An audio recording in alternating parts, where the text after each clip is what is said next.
కొంటె చూపుతో నీ కొంటె చూపుతో. Hi. Hi. Hi. Where are you from? India. India. Which part of India? I think Nepal. No. Nepal is not in India, brother. అందరి ముందు పరుగు పోయిందిగా ఇంకెలా తలెత్తుకుంటావు? Nagaland. Okay. Okay. Okay.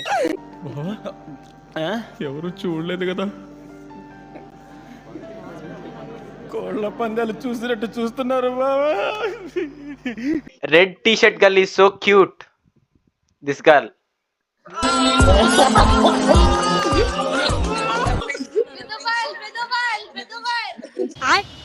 ఏం మాట్లాడుతున్నావురా? నాకు అర్థం కాలేదు సార్. అదే మ్యాజిక్.